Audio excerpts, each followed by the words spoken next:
Alright, so we got Tj4play in the building today. I'm going to be Terrence for all intensive focal purposes, right? So tell them where you from, and then we going to go from there, right? What's up, people? My name's Tj4play. I'm from Baltimore, out Maryland. For those of you that are not familiar with Baltimore.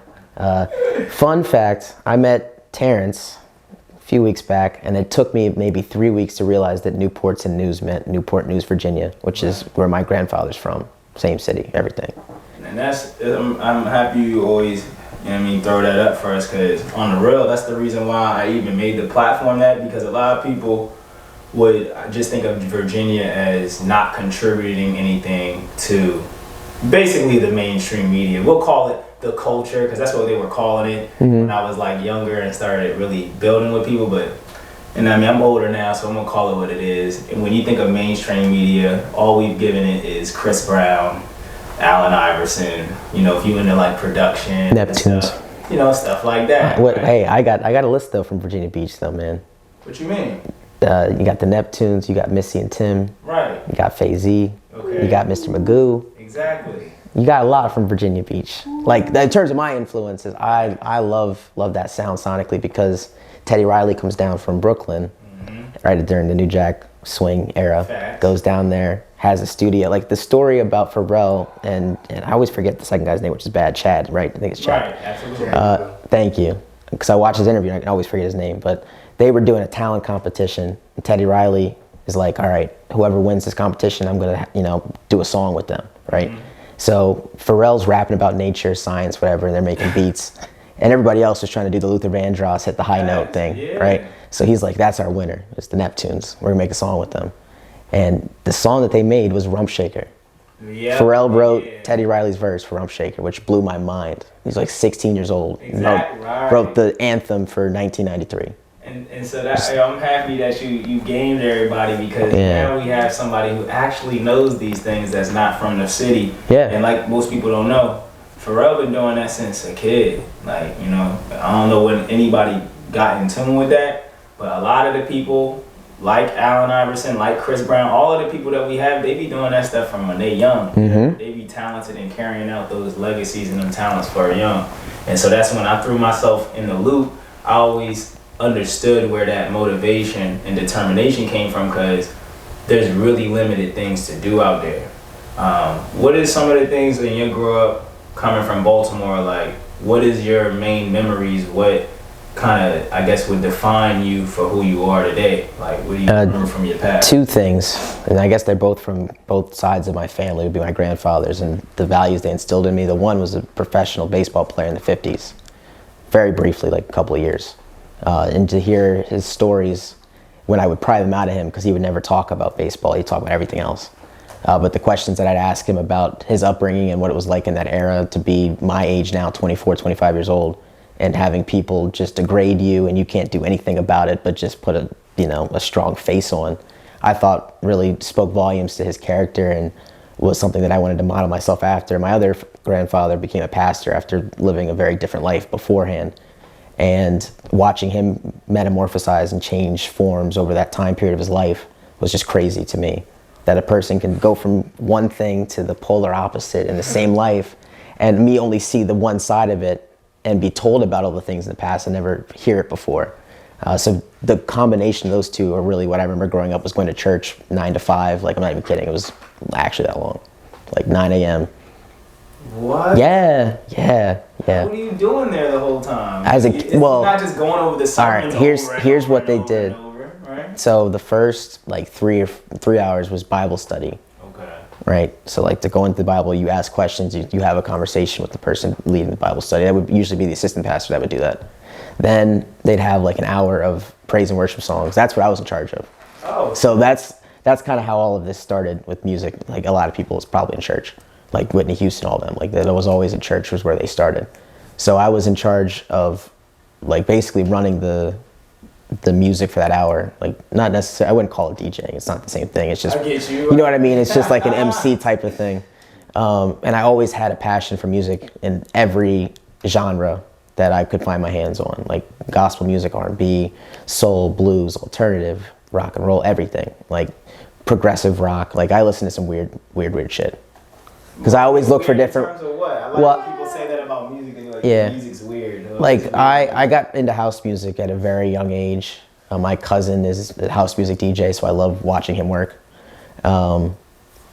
Like the progressive rock, for example, a lot of Eastern European music, like not like the heavy metal EDM type of things. Because the reason I like that is the drum patterns. Like when I was starting rapping last year, I used obscure songs that I liked the drum patterns on and rapped over to just see if I could flow over a drum pattern, and then we'd go to the studio and we'd make a beat and go over that. So like almost like trying to challenge yourself with different soundscapes. Yeah. Like the one that my friend thought I was crazy for was rapping over the intro to Hell's Bells by AC/DC.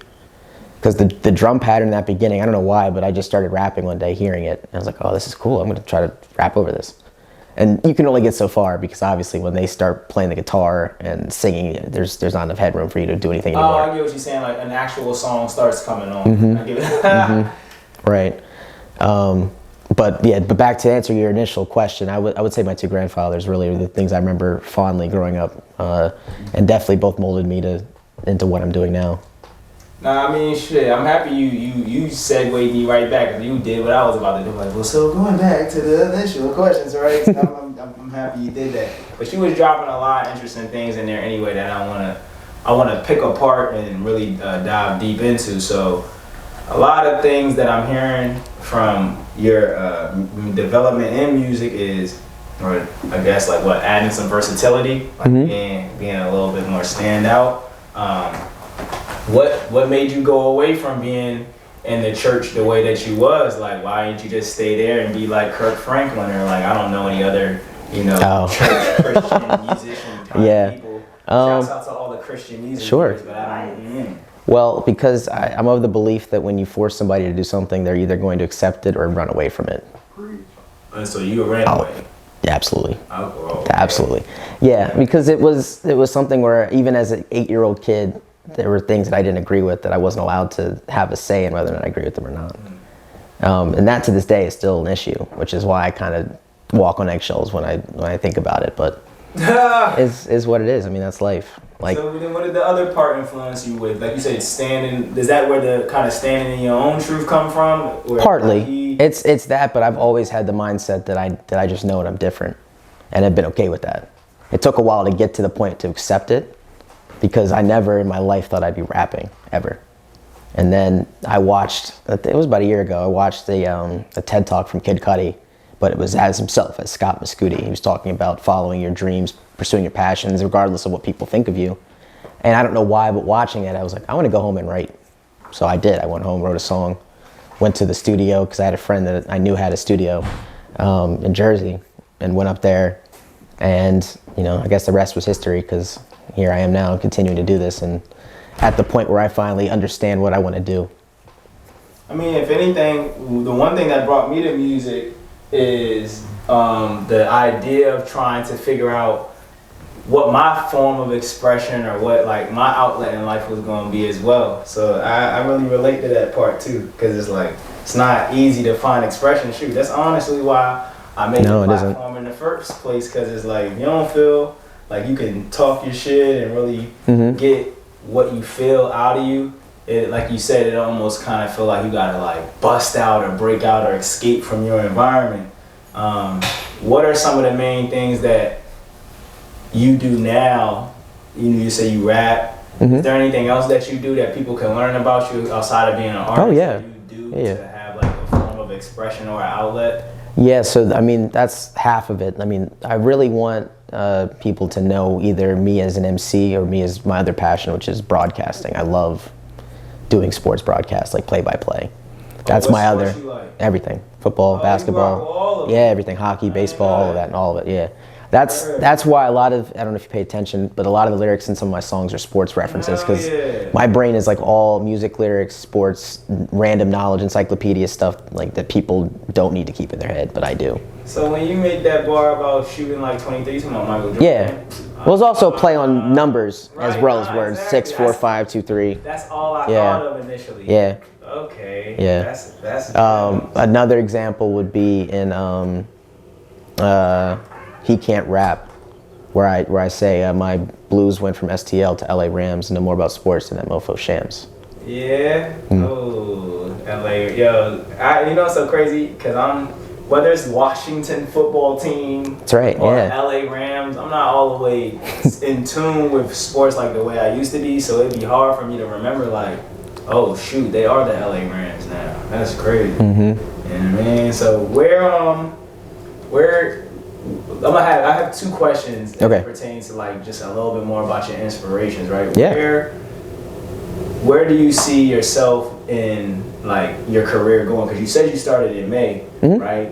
Where do you see yourself going? Like, where do you want to get some things accomplished? Like, if you got a bucket list or some goals? Like, yeah, for me, in terms of goals, I really set it year by year. Like, for me, my biggest goal this year is to perform in Philly at the Rec. Like, that's really what I want to have set as my top goal, is perform in front of that audience and group. Put it in a year, yeah, right? Because I've seen, you know, just from afar on Instagram, the community that they've started, on top of the fact that they support independent artists, which is what I am. But ultimately, like, I would say in terms of inspiration, I never wanted to be famous. I never wanted to be rich, wealthy, any of those things. I just wanted to share my music and share my story, and what happens, happens. Now, I'm not dumb enough to not think, okay, if I have the talent that I do, what am I going to do with it? Because I don't want it to go to waste. I definitely want to share my music, my story, lyrics, inspiration, even all, you know, everything with people that I can't reach right now. So it's growing my social media presence, growing my music, growing as a person and as an artist.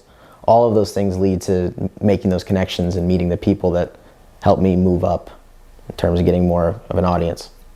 So where were you, or what was that moment like? If you could put us so we could visualize it, where were you when you decided, all right, look, I'm about to actually just start doing music. I'm about to take it seriously. I'm going to create some goals and a direction, and like where was that for you? So that started the first time that I was in the studio with my boy Bari, who makes all the beats and music I perform. Right. Shouts out to you. Yeah.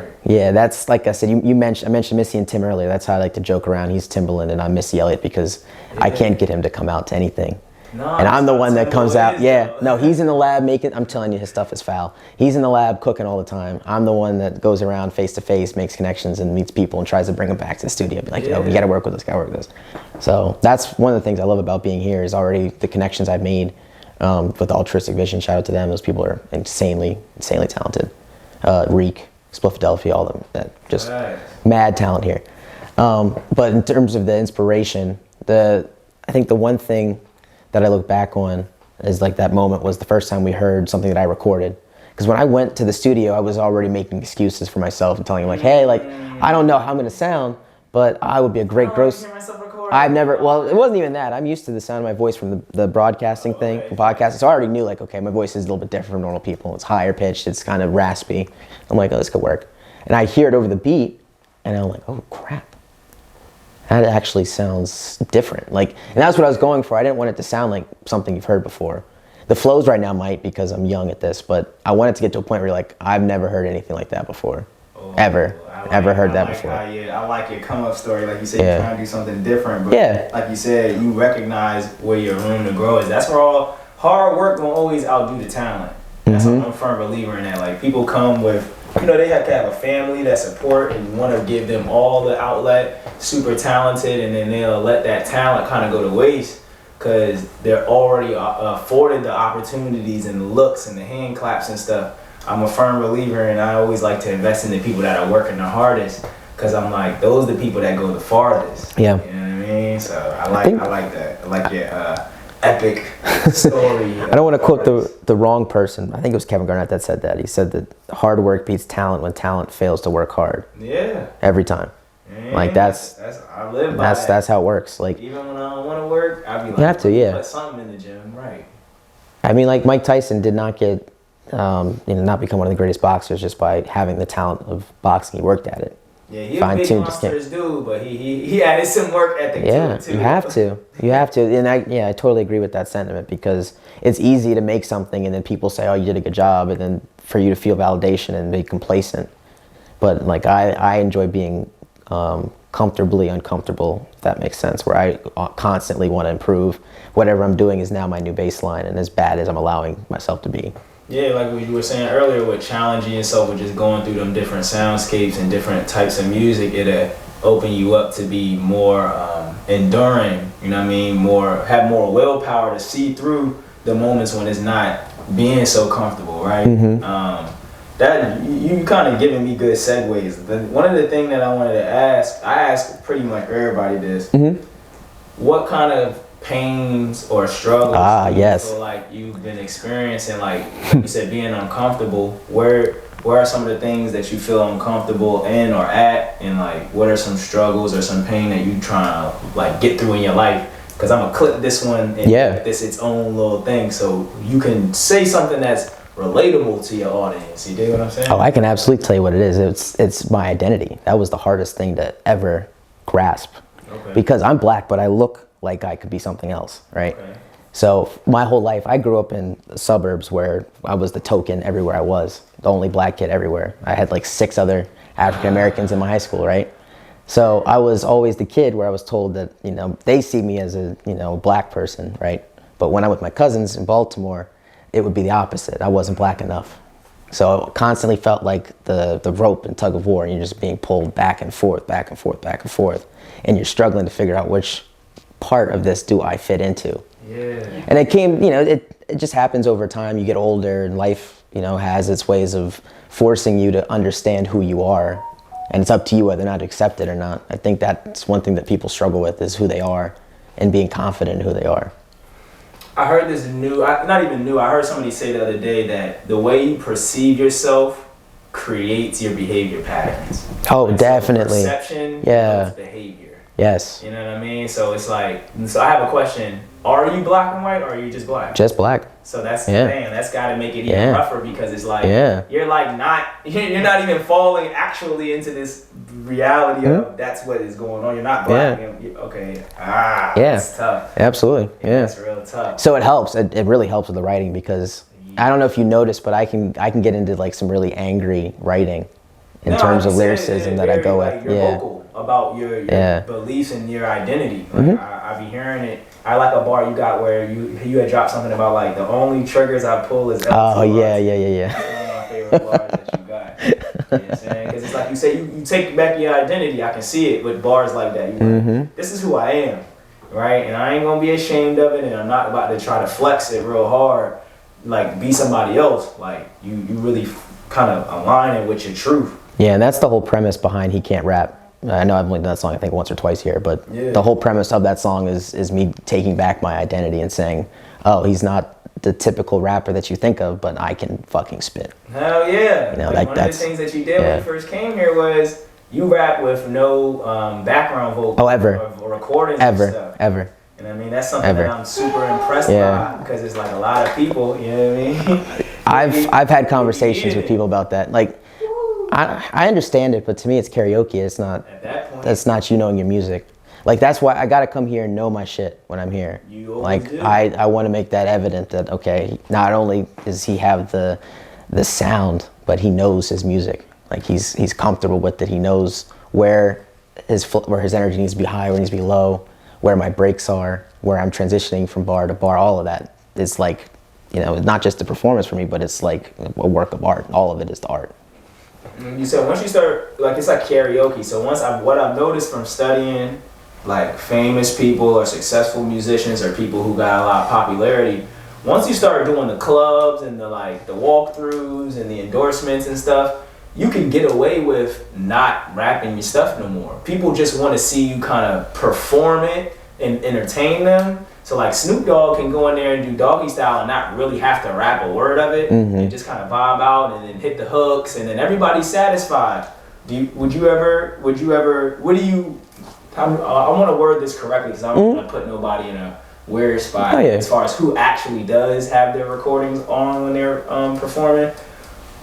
Will you ever get to a place where you'll not look to do what you do the way you do it, or you're going to be like Jay-Z, like every time you come on stage, you are going to rap your entire music? That's how I look at it, Yeah, you're going to always come like this? That's how I look at it. Yeah. I don't want to sell myself short. Okay. Like I said, everything is me constantly challenging myself to improve. Right. Okay. Daily. Like even at the age of 37 years old, I'm doing this for 20 years at that point, right? 15 years. Even then, because it helps for so many different reasons. One, it's unique. A lot of people, like you said, aren't doing that. It's easy to just sit there, cut corners, and just, pantomime it. More people are cutting them corners. Like, it's becoming more of a norm to do it. And I've always been a go against the grain person. Again, this isn't always the case for me. I don't always see a trend and be like, I'm not doing that. I'm doing the complete opposite. But like when it comes to music, that's my goal, is to differentiate myself as much as I can while still being myself. I mean, that's why my platform this way. I could be paying people to get interviews because that's a standard. I could be trying to find all the most popular people because that's a standard. I could be trying to find all the most attractive, well-developed individuals that everybody already likes because that's the standard. But like you said, I don't intentionally look at every opportunity like, I'm not going to do it that way. I find it feels like I'm developing myself by putting myself in opportunities where I can help the person who's still developing, or provide that opportunity to someone who's still developing or unknown or on the underground level. And I mean, that's like a passion of mine. Like, that's what makes me passionate about it. That's what it sounds like for you too, where it's like you maintain being invested and passionate about and determined by just challenging yourself and seeing like, all right, this is where I can get a little bit better at it and stuff like that. All right. So I wanna ask two questions, right? Because a lot of what's trendy right now, or a lot of what people are talking about, are like man and women dynamics. What would you define being a man as for yourself? Or not, even if you're not defining it for yourself, what would you define it as so that people can get an idea of how to conceive it? Because I know a lot of little kids and older people have so many different perspectives on it. Old people have this one perspective on it, and then kids, if they don't have one at all, they need somebody to give them something. And like you said, maybe they at the crib where maybe the information or the perspective that they're gaining doesn't make them see a full or high quality version of themselves. So how would you describe it? I guess it varies, because for me personally, at the age of 8 years old, de facto became the man in my house. My parents got divorced. So for me, what I thought I had to do as being a man was totally different from what my mom needed me to do. Talk about that. So it was like one of those things where, again, I'm 8 years old, and I think that was the moment in my life where I always felt like, okay, I have to be more mature than the age that I am. And those first 3 years, I struggled with it. I was acting out in school. I was being just, terrible and exhibiting traits that were not good for me, and not acknowledging them. Like, what were some behaviors? I mean, I would like talk back. I wouldn't stop talking in class. I just kept talking. Yeah. I had that problem too when my parents got divorced. I talked so much. Yeah, because I I would waffle back and forth from being introverted and extroverted. Like, it would happen in spouts. Like, my mom said when I was a little kid, toddler, I'd talk all the time. And then after, leading up to the divorce and all that, I was very introverted, quiet. Then that happened again. And then in middle school, I stopped. I just became very quiet. I basically told everyone to F off. And I don't know if you ever seen Max Keeble. It's a very old Disney movie, like 20 years ago. I did that. I pulled one of those when I was in middle school. I was in 8th grade, and I was supposed to go to a Catholic school, the same one that my dad had gone to. And so I basically told everyone, hey, I'm never going to see you again. You're an asshole. You're an asshole. You're an asshole. And I think like a month after that, the Catholic school I was supposed to go to closed down. Like, the Baltimore closed it. And I had to go to high school with all the people that I told in 8th grade, you're an asshole, you're an asshole, you're an asshole. So I spent basically 6 years just not being able to do anything because of my own decisions, actions, whatnot. But I said all of that to say, going back to the man and what the dynamic of what it's supposed to be, I think that's based on the relationship that you have with the person. I think that both roles can be utilized. I don't know about equally, but can be done by both person. You said dynamically, you can use them both as a dynamic. Yeah, it's a slider. Like, there are gonna be moments where, let's say you have a child that as a father, I have to but give certain qualities. Yes. Yeah, give qualities to the kid to be like, this is what you need to do. This is your scrapbook, essentially, your notebook of how to, make it for yourself. And I think as an African American, you have to have that dynamicism in your life. For me, it was my mom, my grandmother. My grandmother was my father. She'd watch me after school. She was a school teacher, retired the year I was born. I'd come home from school. She'd give me her own homework assignments. So that really helped with the writing. Like, it's amazing because I went to school for engineering, so I was always doing science, math, that type of thing. Word. But the writing aspect of it has been therapy for me. That's why I do it. And it's all of that has led to the thing about the identity aspect. So for me, the writing, the lyricism, just putting pen to paper is a freeing feeling. It just gets rid of any type of stress, negativity that I'm dealing with. I just write it down, it's gone.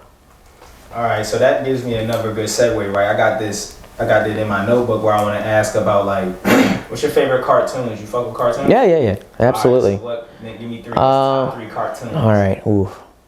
I don't know why, but I really loved Samurai Jack. Hey. That was one of my favorites growing up as a kid. Samurai Jack was dope. I unfortunately didn't really get into anime like everyone else seemingly did back in the day, and then all of a sudden, right, and then all of a sudden last year everybody's anime fan again. Right. I was like, damn, I missed out again. I had a second chance to jump on this bandwagon, I didn't do it. So I watched a lot of Cartoon Network, Nickelodeon. So my favorite is SpongeBob, and even now, Samurai Jack, SpongeBob, and I have to say, the Fairly Odd Parents would be the 3. Because going back and watching the last 2 I said, SpongeBob and Fairly Odd Parents now, it's even funnier than it was as a kid.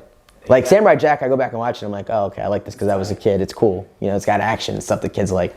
But I watch it, I'm like, all right. But SpongeBob they lace some serious content in those shows, man. Right, I'm telling you, they're so funny. Yeah, like just so funny. And it's jokes that kids don't understand, but adults do. So it's amazing how they're able to do it in a kid's show, where the kids are laughing at silly things like pain, guys falling down, tripping, whatever. And then you're laughing at like the person's situation, like Crocker, for example, living with his mom as a grown principal, school teacher. Yeah. Like things like that. Lives with her. Yeah. So, I mean, you said something dope about cartoons, right? It's like the content level and like the way that they made them super unique. Yeah. Right. What you think about how you compare them to cartoons now, or would you compare them to cartoons? You don't watch new cartoons, or? I would say not newish. Like for me, it would be like regular show, Adventure Time. That's like the end. That's where it ended for me. Okay. Yeah. Right. Cause that's the last good one. Though. Yeah, I was about to say it too. Regular Show, Chowder, Flapjack, like all that stuff was incredible. Yeah. I loved Regular Show. Yeah. I think we were in the beginning of high school. Yeah. That's when that stuff started coming out. Yep. Yeah, Gumball too, like all that stuff was good. Yeah, that's like the last epoch of like cartoons I caught. I can't tell you anything about cartoons now. I haven't seen them in years. Yeah. I have a friend, he's got a 2-year-old daughter. I mean, he told, Peppa the Pig, but that's not really a cartoon. That's like kids. I've heard of or that Peppa before. Pig. Yeah. I've definitely heard of Peppa. Shouts out to Peppa the Pig. There you go. Out here hitting the streets hard, influencing the streets. All right, so you a movie dude? You in the movies? Yeah. All right. I'm gonna ask you about the 2 recent movies, because it's still gonna be a good opportunity for people to look back and say, oh, that's what he thought about that movie in 5 years. So right now, the 2 top movies I would say are The Matrix and Spider-Man. You seen either of that? I saw Spider-Man yesterday. Hey. Yeah. So where you at with Spider-Man? How you feel about that new title? It was. What is it? You gotta inform me, because I'm not super Marvel. I'm not very aware. So it was. I don't want to get this wrong. I think it was No Way Home. But basically, this one was. Is that what it was, y'all? No Way Home. Is that what No Way. I know it's got home in it. There's 3 of them. Yeah. Everybody's opening their phone. Trust me. The title. It says a lot. I know for a fact that someone will fact check me if I get it wrong, so it's fine. Okay. But anyway, something from home, and the premise. No Way Home. Okay, good. Yeah. So the premise of it is Tom Holland, Spider-Man, is talking to Doctor Strange. He wants people to forget that he's Spider-Man because he's tired of living in this world where his identity is gone, and people basically are split on him. Half of New York thinks he's a hero, half of New York thinks he's a villain. But he's a kid. He doesn't want all the pressure that comes with that, right? The responsibility, whatnot. So Doctor Strange, of course, is a wizard, so he can just cast a spell and make it happen for him, right? While he's making the spell, they keep changing. Tom Holland keeps changing who he wants to, take out of it. Like, okay, well, I need my girlfriend to remember who I am, my aunt, my best friend, and then the guy that runs the house that I live at. Yeah. So when he did that, it messed up the spell, and what it did is it basically opened up all of the other Spider-Man universes, and other villains started coming into Peter's world. Oh wow! But they brought back. Yeah, the story writing and the plot was magnificent the way they did it. Where they brought back basically everyone from Tobey Maguire's Spider-Man, Andrew Garfield's Spider-Man, And then obviously Tom Holland's like his villains that he dealt with. So Jamie Foxx is in there. They have a lot of good ones, and I'm not going to spoil the movie, of course. Yeah, nah.